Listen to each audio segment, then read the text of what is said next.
단기적으로는 인기 투표일 수 있어. 단기적으로 핫하고 관심 많이 받고 미래를 이끌 것 같고 이러면 주가 오를 수 있지. 하지만 길게 보면 결국에는 기업 가치에 수렴을 한다.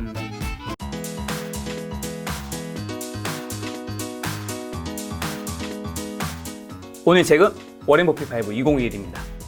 나는 주식 투자의 차익금을 절대 사용하지 말라고 강력하게 주장하는 바입니다. 라고 얘기를 하셨는데 그 이유는 무엇인지 궁금하고요. 그 다음에 제가 듣기로 이제 주식 투자로 부자가 된 사람들이 두 가지 특징이 있다고 들었어요. 심지어 최윤초 대표님의 회사에서 투자 총괄하셨던 그 르네상스 자산운용의 이건규 대표님. 그분이 이제 김작가TV 나오셔서 솔직히 주식 투자로 이제 개인 투자분들 중에서 부자 된 사람은 집중 투자를 레버리지 한 거다. 99%. 네. 어떻게 보면 이게 좀 삐끗난 부분이 있는 네. 거잖아요. 이거 어떤 의미로 받아들여야 될까요? 좀 아주 좋은 질문이고 많은 분들이 한번 생각해 보실 만한 그런 그 부분이라고 생각하는데요. 일단 버핏은 이제 차입금에 대해서 이렇게 표현하셨습니다. 이게 비유적인 표현을 많이 쓰세요. 차입금을 많이 써서 사업 혹은 투자를 한다는 건 운전을 하는데 운전대에 이렇게 칼을 이렇게 박아놓고 운전하는 것과 같다. 그러니까 무섭다. 그러니까 물론 목적지까지 칼에 안 찔리고 갈 수도 있죠. 갈 수 있죠. 그런데 내가 잠깐 졸았거나 잠깐 실수했거나 그 요철이 나왔는데 속도를 안 줄였을 경우에는 이렇게 이제 찔리게 되겠죠. 한 번에. 그러니까 단 한 번의 실수로 죽을 수 있는 투자라는 게임이 강제적으로 종료될 수 있는 그게 바로 차입금이다라고 얘기를 하세요. 저는 이 비유가 참 딱 와닿는 것 같습니다. 그러니까 끝까지 과연 가는 동안 그냥 꽃길만 나올 수 있겠는가. 그쵸. 특히 주식이라고 하는 거는 큰 변동성이 존재를 하는데 그 면에서 차입금은 분명히 게임을 좀 종료시킬 수도 있는 그런 요인이 될 수도 있다. 그런데 또 버핏을 이제 비판하시는 분들은 그런 얘기를 또 하십니다. 쥐는 차입금을 쓰면서 왜 쓰셨어요? 왜 우리 못 쓰게 하냐 이런데 엄밀히 말하면 이제 차입금은 아니고요. 버크셔는 투자 지주회사기도 하지만 기본적으로는 보험회사입니다. 보험회사죠. 보험회사는 보험 계약자로부터 돈을 미리 보험료를 받아서 나중에 보험금을 사고 났을 때 지불하기 때문에 그 기간 중에 이 자금을 운용을 할 수가 있습니다. 그게 플로트라고 하죠. 플로트라고 부르는데 이게 일종의 차입금의 성격이 있습니까? 부채의 성격을 가지게 됩니다. 결국에는 줘야 되는 거니까요. 그런데 버크셔는 이 보험에서 자체적으로 이익을 남기거든요. 그렇기 때문에 어떻게 보면 돈을 받고 차입금을 쓰는 셈인 겁니다. 그리고 그 사이에 운용도 할 수 있고 아무래도 보험금이라고 하는 건 좀 자금 길이가 길거든요. 그래서 공짜로 쓰는 부채다라고 얘기를 많이 하세요. 그건 어떻게 보면 보험회사를 갖고 있기 때문에 얻을 수 있는 혜택이기도 하면서 보험사를 기가 막히게 운영하기 때문에 그 코스트를 제로로 만들어버린 상태에서 쓸 수 있는 굉장히 놀라운 겁니다. 우리나라에 사실 삼성생명이 이걸 한 거예요. 삼성생명이 보험료를 받아가지고 많은 계약자로부터 이걸로 전국에 있는 많은 땅과 건물을 샀었고요. 부동산 재벌이죠. 사실 삼성생명이 온갖 군데 사실 땅을 갖고 있거든요. 그리고 이제 삼성전자 및 계열사들. 근데 다 잘 됐죠, 다행히. 그래서 인플레 때문에 사실 돌려줄 보험금은 많지 않았는데 그 사이에 부동산과 계열사 투자로 어마어마한 부를. 그래서 삼성생명이 엄청난 회사가 된 거거든요. 그래서 우리나라에서 혹자들은 버크셔만한 성과를 거둔 보험사로 삼성생명, 삼성화재를 거론하시는 분들도 계십니다. 이제 플로트의 이해를 돕기 위해서 사실 얘기를 드리는 건데, 근데 이것과 주식담보대출을 해서 규모를 키우는 이것과는 사실은 다르죠. 왜냐하면 버핏은 차입금을 부채를 길게 쓰고 있는 거고요. 그리고 버핏이 투자 자체를 잘못해서 이거를 상환 압력에 직면해야 되는 그런 일이 있는 그런 부채는 아닙니다. 근데 주식담보대출 아무래도 변동성에 많이 노출이 돼 있어서 이게 아래로의 변동성이 커지면은 강제로 청산이 될 수가 있잖아요. 뭐 이런 부분이 차이가 있어서 사실 같은 부채도 그 부채의 성격에 따라서 전혀 거기에 따르는 리스크가 다를 수 있다. 그래서 회사들 같은 경우도 뭐 부채 없이 그냥 현금만 가지고 사업하는 회사는 많지 않습니다. 다만 회사들은 뭐 회사채라든지 이렇게 긴 기간의 자금을 조달해가지고 쓰기 때문에 이 미스매치가 덜 나는 거일 뿐인 거죠. 그래서 저는 부채의 성격이 중요하고 저는 좋은 성격의 부채고 그 부채를 가지고 투자를 버핏처럼 잘할 수 있는 실력이 있다면 뭐 저는 부채를 절대 쓰면 안 된다 이런 입장까지는 그런 아닙니다. 입장 아니죠. 예. 아까 그 이건기 대표님 말씀하신 집중 투자와 레버리지로 부자가 된 사람들이 많다는 거에는 좀 공감을 하시는 저는 뭐 사실 집중 투자와 레버리지는 양날의 검이라고 생각합니다. 이거는 뭐 하나가 옳다 그르다가 문제가 아니라 네. 그냥 속성 자체가 성공이든 실패든 그 목적지에 빠르게 이르게 해준다.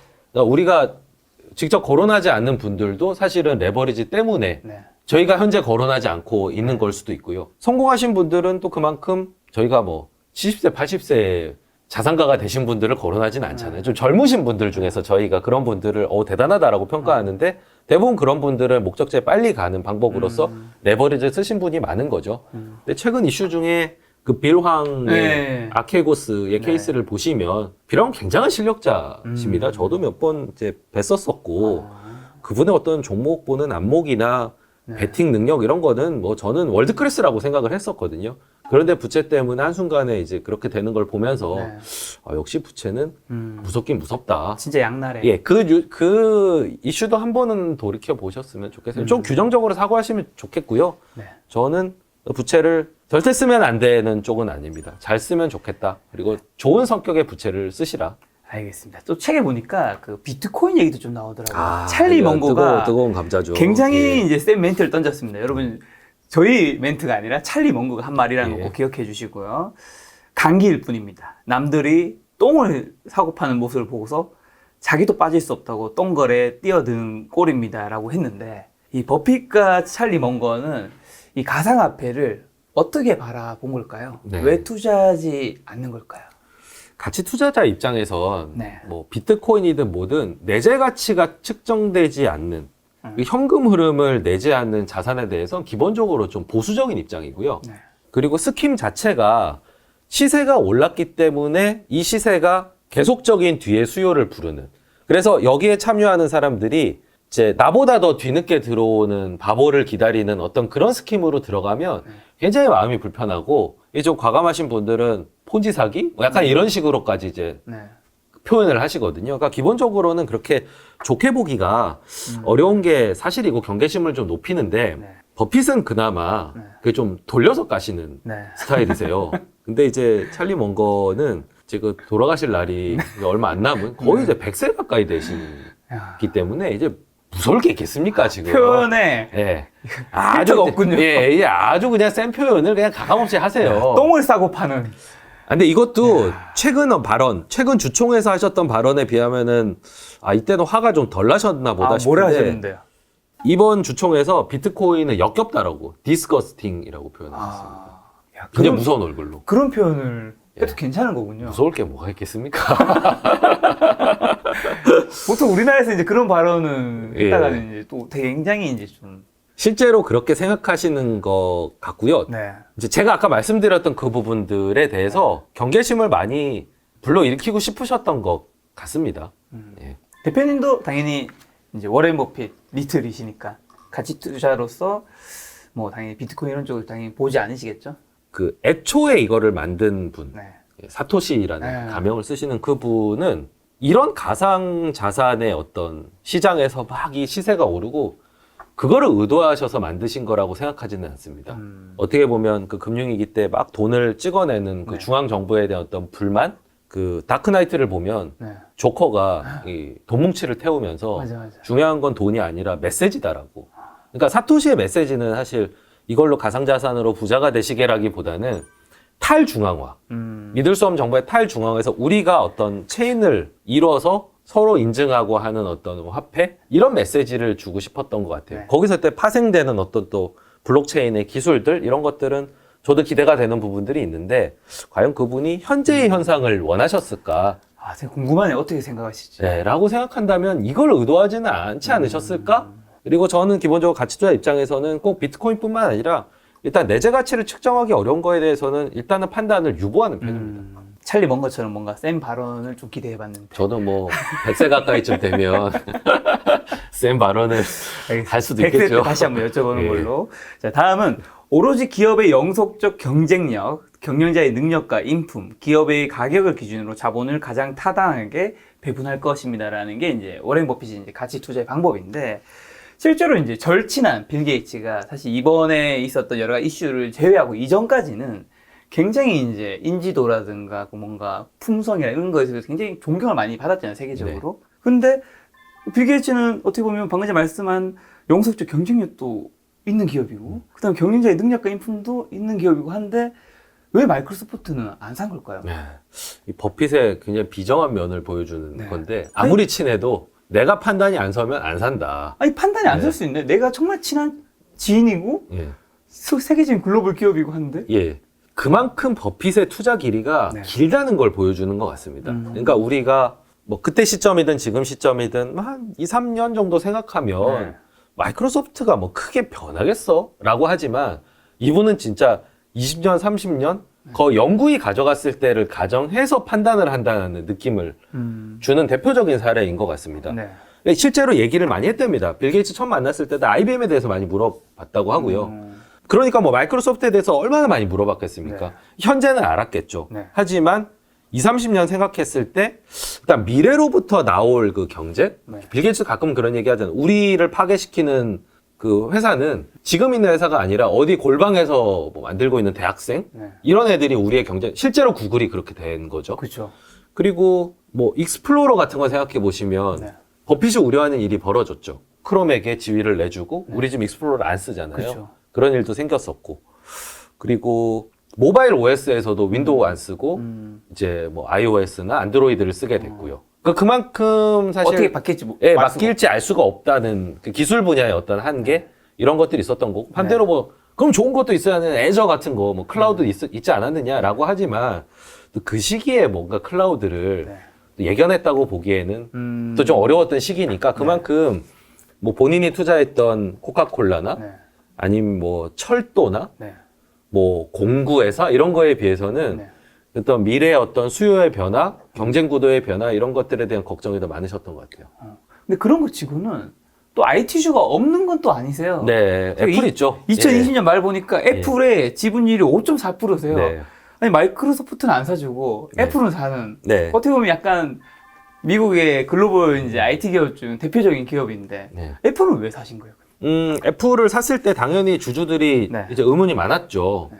2017년이었는데 일단 저희가 어떤 투자건을 대할 때는 그 시기로 돌아가서 생각을 할 필요가 있습니다. 그러니까 지금에서 이제 후견지명으로 하는 건 네. 사실 우리가 이걸 뭐 술자리에서는 얘기할 수 있지만 실제로 투자를 연마하는 데는 크게 도움은 안 됩니다. 그렇죠. 거기 삥 하고 이제 돌아갈 필요가 있는데 있거든요. 그래서 제가 마이크로소프트도 그 시기를 그 상정하고 이제 말씀을 드렸던 그렇죠. 거고 2017년으로 돌아가면 네. 아이폰이 처음 나온 게 언제죠? 2010년 아닌가요? 2008년도입니다. 네. 2008년도에 스티브 잡스가 이렇게 네. 주머니에서 꺼내가지고. 그러니까 이미 한 아이폰이 나오고 한 9년 뒤에 그렇죠. 투자를 하신 셈이었던 네. 거고요. 그리고 이미 그때쯤 되면, 스티브 잡스가 없으셨을 때. 아. 예. 그러니까 스티브 잡스를 보고 간다. 이렇게 얘기할 수 없는 네네네. 상황이었고요. 그리고 당시에 이미 상당히 좀 성숙돼서 시장에서 애플에 대한 네. 평가가 그렇게 후하던 시절이 아닙니다. 실제로 매출도 좀 정체였었고요. 정체 상태로 이미 좀 그 접어들었었고, 네. 그리고 뭐 스티브 잡스가 없는 뭐 팀쿡을 믿고 갈 수 있겠느냐, 뭐 이런 이제 의문들도 좀 맞아. 제기가 많이 됐을 나왔죠. 때였었고요. 그리고 밸류에이션도 PR이 한 12배 네. 정도 수준으로 그렇게 높지 않은 시절이었었습니다. 네. 그러니까 그 타이밍, 그러니까 애플을 공략하는 타이밍만 놓고 보면 굉장히 버핏다운 상황이었었고 몇 가지를 더해서 이제 그 추정을 해보자면 네. 이렇게 얘기하셨거든요. 그 아이폰은 그 이제 뭐 기술 집약체라기보다는 네. 이미 소비자들이 좀 소비재로 받아들이기 시작한 예. 약간 콜라를 좋아하듯이. 예, 그러니까 이미 뭐 약간 아이폰에 중독이 되어버린 그냥 아이폰 뭐 주기는 교체 주기 많이 늘어났지만 또 아이폰 사고 또 아이폰 사고 이렇게 반복 구매에 대한 확신을 가지셨던 것 같아요. 그렇게 말씀하신 거 보니까. 그리고 또 한 가지는 그 자본 정책의 변화가 있었습니다. 그러니까 스티브 잡스 시절에는 그냥 배당도 안 주고 자사주도 안 사고 그런 거 아시잖아요. 스티브 잡스의 성과. 그쵸. 네, 이성은 좋은 분이 아니었다고. 네, 그 돈 있으면은 뭐 다 그냥 R&D 하고 새로운 물건 만드는 데 쓰지. 네. 근데 이제 후계자인 팀 쿡은 주주들의 이해관계에도 관심이 많아서 대규모의 자사주 매입 소각 이런 것들을 발표를 했거든요. 그렇죠. 그래서 애플이 아이폰을 통해서, 그러니까 컨슈머화된 아이폰을 통해서 창출한 현금 흐름을 계속 주주들한테 돌려주면서 주식수가 줄어든다. 이 연결고리까지를 보는데 마침 그땐 시장에서 열광할 때가 아니라서 밸류에이션이 그렇게 높지가 않았었어요. 그래서 그때로 돌아가면은 네. 상당히 버핏다우신 투자로 해석해도 될 것 같습니다. 어떻게 보면 근데 버핏은 단타 치시는 분이 아니잖아요. 네. 그럼 그걸 보고 우리가 우리도 그러면 버핏은 계속 가져갈 테니까 네. 우리도 좀 따라 사는 이런 거는 좀 위험한 건가요? 근데 뭐 지금 강남 아파트를 사면서 네. 그 하긴 너무 이제 6, 지금 7년 전에 사신 분들과 비슷한 수익률을 기대하는 건 네. 좀 아닌 것 같고요. 네. 그만큼 버핏이 장기적인 관점에서 본인이 충분히 들고 갈 만한 근거를 네. 충분히 갖고 있었고요. 그냥 뭐 기술주에 대한 시각이 그냥 변했으니까 애플 사야지가 아니라 생각보다는 충분히 우리가 이해할 만한 그분의 관점에서 네. 애플을 해석하시고 그 시기를 잡으셨다. 네.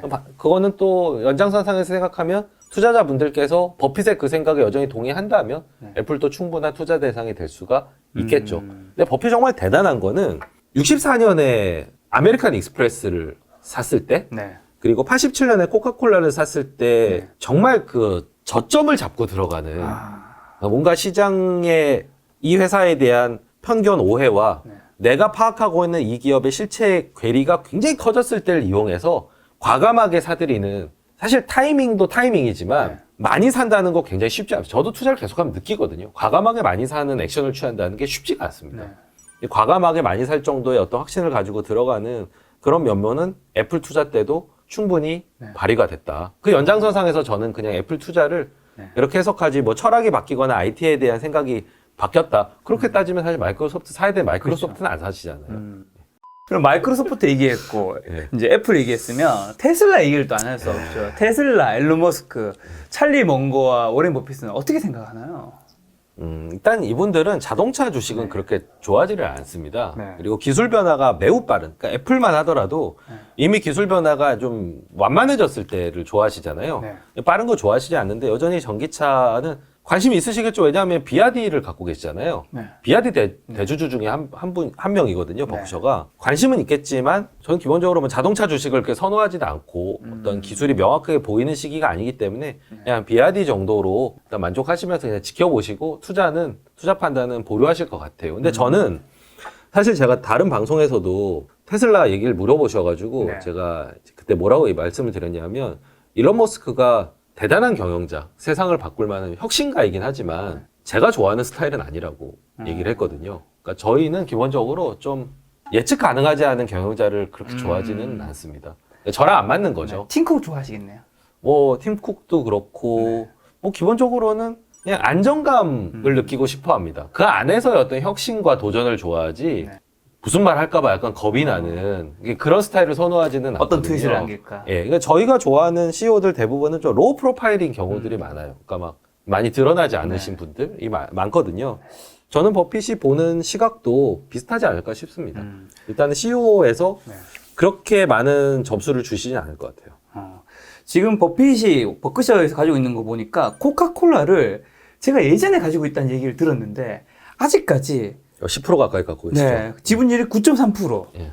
아니 이제 오를 만큼은 놀랐고 뭔가 이제는 인스턴트의 시대, 뭐 탄산의 시대는 아닌 것 같은데 네. 왜 코카콜라를 가지고 계신? 일단 여전히 수익률이 좋으신 건가요? 아마 기대치를 많이 낮추셨을 거고요. 네. 실제로 99년도에 코카콜라가 굉장히 고평가됐을 때가 있었는데 네. 그때 좀 팔 걸 그랬다 이런 후회도 하신 적 있으세요. 네. 근데 이제 연구 보유라고 이미 얘기는 해놓으셨고 그리고 현실적으로 보면 코카콜라의 단가가 너무 낮거든요. 네. 그래서 이거를 파시면 그동안의 그 시세 차익에 대해서 그 세금을 내셔야 됩니다. 근데 이제 지금은 이익 실현을 안 하고 계속 갖고 계시기 때문에 세금 낼 돈으로 계속 투자를 하고 계신 셈이거든요. 그래서 저희랑 입장이 좀 달라요. 네. 그런 부분도 고려를 하셔야 되고, 뭐, 그러기에 코카콜라의 현재 뭐, 밸류에이션이나 현금 흐름이나 네. 뭐 그런 여러 가지 면들이 굳이 팔 정도까지는 아니다라고 보시는 거 아니겠나. 하지만 기대치는 많이 낮으실 거고, 그리고 지금 현재 소비자들의 어떤 취향의 네. 변화 이런 것들도 다소 불평. 여전히 콜라를 많이 드시고 계시지만 수요 측면에서는 조금 뭐 예전처럼 네. 이렇게 뭐 80년대 후반 사고 나시고 제가 코카콜라에 던진 찬사 이런 거 다 찾아보면 네. 와 정말 이분이 정말 좋아하셨구나 이 투자하시고 나서. 근데 지금은 코카콜라에 대해서 그 정도까지 얘기는 안 하십니다. 팔수 좀 약간 없는 입장이라서. 네. 근데 갖고 있을 만한 거죠. 워낙 단가도 낮고요. 근데 아마 이걸로 전체 버크셔의 수익률을 견인한다라고까지 생각하시는 않으실 거예요. 최근에 또 제가 듣기로 뭐 아마존 주식을 매수하셨다고. 요거는 뭐 버핏이 투자 스타일이 좀 변화가 있는 건가요? 아마존하고의 버크셔의 인연은 네.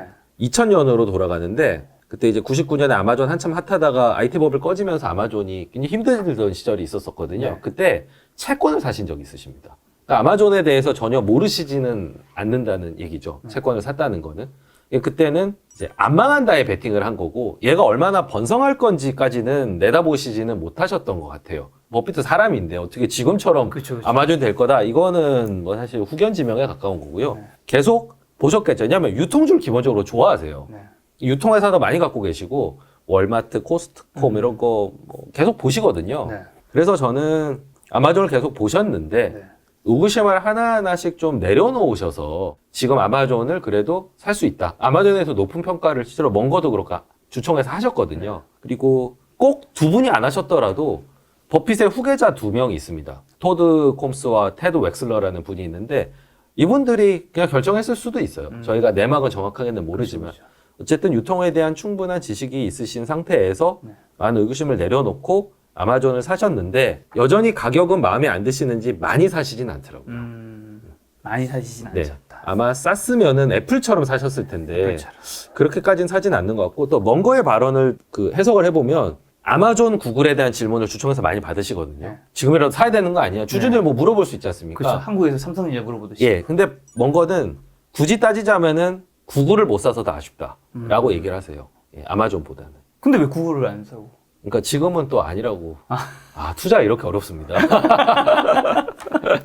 아니, 찰리 먼거 얘기 나와서 그런데 찰리 먼거가 책에서 백화점이 망해가는 중이다. 네. 온라인 때문에 이런 멘트가 네. 있었는데 사실 지금 최근에는 이제 보복 소비주라는 섹터에서 그 백화점 섹터가 좀 뜨겁잖아요. 네. 그럼 이런 거는 그 찰리 먼거의 멘트를 좀 가져와서 생각을 해보면 보복 소비를 하니까 좀 반등을 하겠지만 그게 장기적으로 힘드니까 이거는 좀 수익 보면 빠져나가야 되는 걸로 좀 저는 이해가 되던데 어떻게 해석해야 될까요? 특히 이제 먼거 같은 경우에는 사업의 장기적인 전망을 굉장히 중요하게 생각을 합니다. 그거를 버핏한테 가르쳐준 일종의 네. 스승 같은 사람이잖아요. 그런 면에서 당연히 미국 백화점의 경쟁력이 있다고 볼 수가 없으니까 당연히 이렇게 얘기를 하셨을 네. 거고 아까도 말씀드렸지만 단기 투자를 하시는 분이 아니기 때문에 뭐 당장 이게 뭐 보복 소비로 반등한다고 해서 그거 먹으러 들어가시는 분은 아닌데 저희 같은 조막손과 소인배들은 이제 보복 소비가 이제 있을 것 같은데 싸고 반영이 안 돼 있으면 좀 사기도 하고 네.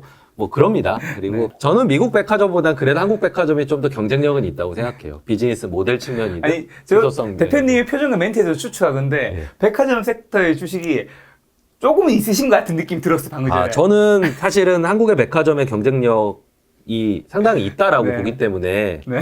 특히 명품의 소비처로서 사실 대안이 별로 없어요. 로드숍, 뭐 샤넬 매장 이런 데 사시는 분들 많지 않으시죠. 대부분 백화점에 가서 사시잖아요. 한국의 백화점의 경쟁력이 있거든요. 네. 그래서 아주 쌀 때는 사고는 합니다. 근데 확실히 장기적으로 보유하기에는 한계가 있어요. 장기적으로 한계가 있다. 자, 벤자민 그레임이 책에서 이런 얘기를 했더라고요. 시장은 단기적으로 보면 인기도를 가름하는 투표소 같지만 장기적으로 보면 실체를 측정하는 저울이라 할 수 있습니다. 요거 어떤 의미일까요?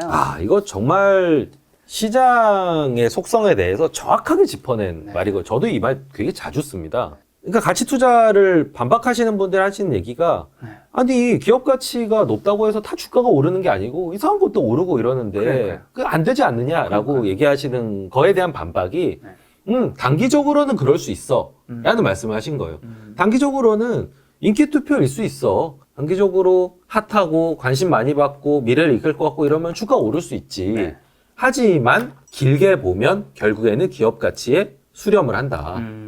그러니까 장기와 단기에서의 어떤 주가가 무엇을 반영해서 움직이는가에 대한 정확한 구분을 해서 해석을 해주시는 겁니다. 사실 이거 하나만 알아도 네. 가치 투자에 입문하시기에, 가치 투자를 이해하시기에 훨씬 쉬우실 거예요.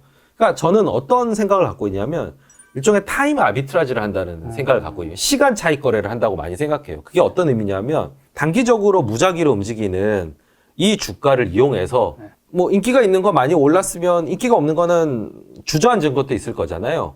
이거를 비관론자로부터 사서 네. 장기적으로 저희가 생각하는 기업 가치에 수렴시켜서 네. 장기로 보고 이 높아진 가격, 기업 가치에 수렴된 가격에 파는 이 시간차 공격을 한다라고 저희 스스로는 생각을 합니다. 이 장사꾼이라고 생각하는 거예요. 저희는 비관론자한테 사서 낙관론자한테 파는 장사꾼, 주식 장사꾼입니다. 네. 이걸 해석할 수 있는 근거가 이 말인 거죠. 저도 이걸 보면서 가치 투자를 되게 잘 나타내는 표현 같다는 생각이 들더라고요. 굉장히 정확한 지적을 해주신 겁니다. 네. 또 이런 문장이죠. 찰리와 나는 다음 주나 내년 주가 흐름이 어떨지 전혀 알지 못합니다. 우리는 그런 예측을 해본 적이 단 한 번도 없습니다. 일단 궁금한 건 정말 단 한 번도 없나요? 단 한 번도 안 하셨을 것 같아요. 진짜요? 정말 이분들은 그 버핏 사무실에 가보면요, 그 시세 보는 모니터도 없어요. 네. 우리는 단지 매력적인 기업의 일부 주식 그 가치가 주가보다 높은지 분석하는 일에 관심을 집중할 뿐입니다. 라고 하셨는데, 기업의 가치가 그러면 주가보다 높은지 분석하는 게 이분들이 일이신 거잖아요. 네. 그게 어떻게 보면 가장 중요한 거, 가치 네. 투자에서는. 요거는 사실 너무 어려운 영역 같은데, 그거 하나만 설명해도 사실 대표님이 네. 벌써 2박 3일 영상이 예, 필요할 수 예. 있는데, 그나마 일반인들이 좀 알아들을 수 있는 네. 팁으로 좀 하나만 네. 해주신다면. 기업 가치는 보통 3대 요소가 네. 그 수익 가치, 자산 가치, 성장 가치가 있다고 얘기를 합니다. 수익 가치는 지금 버는 거 대비해서 몇 배냐 하는 건데, 뭐 당연히 이 PR이라고 하는 네. 게 낮으면 낮을수록 싸겠죠. 그쵸. 낮다는 게 뭐 시장 평균, 그다음에 업종 평균, 과거 예사의 평균, 이거 대비해서 낮다. 그렇죠. 이러면 좀 싸다라고 볼 수 있는 걸 테고요. 자산 가치는 저희가 예사에서 보는 어떤 굵직한 자산이 시가총액보다 더 크다. 이 회사 통으로 사면 이 자산 하나만 해도 이 뽕을 뽑는다라고 하면 싸다고 볼 수 있는 거고요. 버핏이 초창기 때 했던 투자가 이런 거였던 거죠. 그리고 마지막으로 성장 가치는 사실 피터 린치한테서 좀 그 생각을 빌어오면은 성장률과 밸류에이션을 비교를 하는 겁니다. 그래서 뭐 예를 들면 PR이 뭐 10배인데 20%씩 성장을 해요. 그러면 10배만 놓고서는 비싸다 싸다를 가늠하기 어렵지만 성장률을 감안하면 10배는 충분히 살만한 거죠. 성장률을 비교해서 이 수익 가치의 그 고저를 판단할 수 있는, 뭐 간단하게 생각하면 이 세 가지로 접근 가능합니다. 근데 또 누군가는 뭐 저 PBR, 저 PER에 그게 속으면 안 된다. 여기 막 이런 주식 산다 해서 꼭 오른 게 아니다. 뭐 이런 멘트가 있잖아요. 이건 좀 어떻게 생각해야 될까요? 그거는 저희가 이 얘기를 하는 건 이 회사에 대해서 사업 분석을 완벽하게 끝내놓고 그 다음에 제일 마지막에 고민하는 거기 때문에 사실은 앞서 이미 다 고려를 한 부분에 포함돼 그 우려에 대해서는.